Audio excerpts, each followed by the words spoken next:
Is coaching really necessary to crack J in 2025? Or can self-study be just as powerful, maybe even better? Let's settle this once and for all.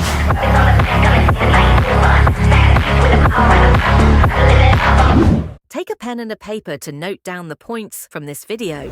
Let's start with the one most students think about first, coaching. Coaching institutes have almost become a ritual for J aspirants.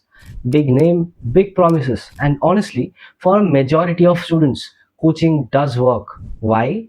Because coaching institutes have a structure. You get a proper timetable, goals every week, and the teachers, they have been teaching students for years. You don't have to think, what do I study today? It's all laid out. That routine helps lots of students to stay consistent, and consistency is the key for a tough exam like JEE. Another big plus is the competitive environment. When you are surrounded by hundreds of students who are chasing the same dream, it motivates you. It creates pressure, but sometimes it's that pressure that keeps you moving and pushes you to the next level. Also, coaching centers provide regular mock tests, doubt solving sessions, and immediate feedback. You know your weak points, your strong points, and how to improve each of them. And that kind of a system can save you a lot of time and confusion. But coaching isn't perfect. First of all, it's expensive. Really expensive. Fees can go from 70,000 to over 2 lakhs per year, depending on where you join. Add hostel, food, books, the total cost can easily cross 3 to 4 lakhs. Not every student or family can afford that, and for some, it adds a lot of financial stress. And then there's the mental pressure. Weekly tests, rankings, peer comparisons, it can make you feel like you're not good enough even when you're actually improving. Some students really do thrive in such environment, while others burn out really quickly. Plus, coaching follows a one size fits all model.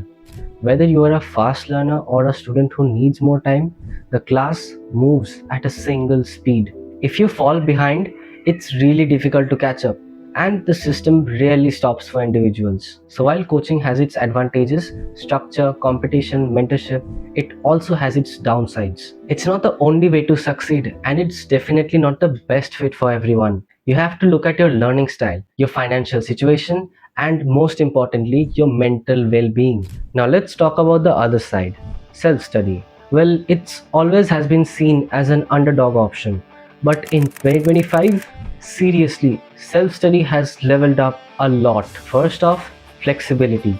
You are in full control. Want to spend 3 days understanding one chapter in physics? Go for it. Hate waking up at 6 a.m? No problem.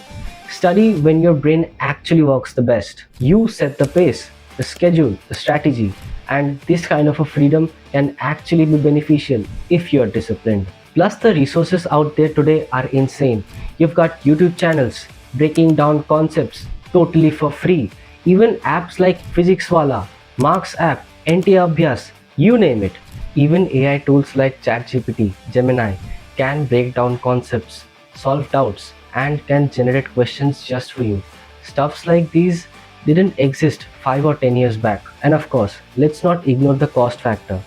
Self study is actually a way more budget friendly option.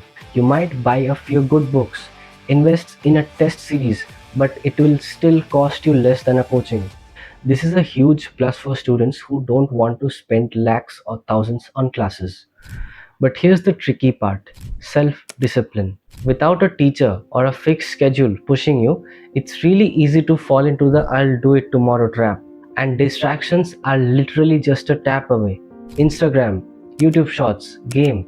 Staying focused is literally a battle. Also, if you don't plan well, you might miss important topics and study in the wrong direction. Some students waste time just by watching random videos without actually solving problems, and this really doesn't help in a competitive exam like JEE.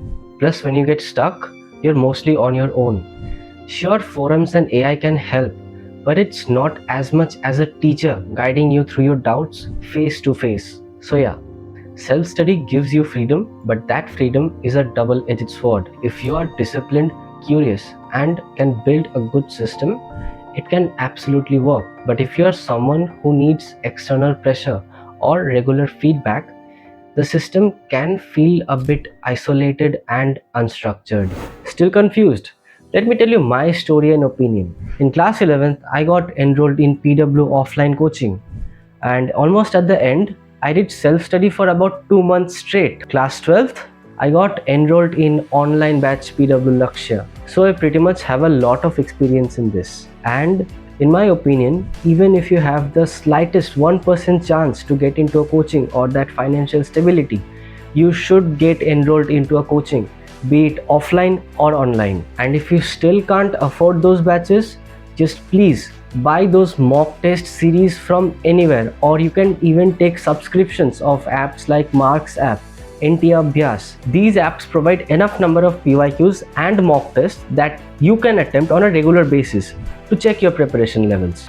And with that being said, that's all for this video, and always remember,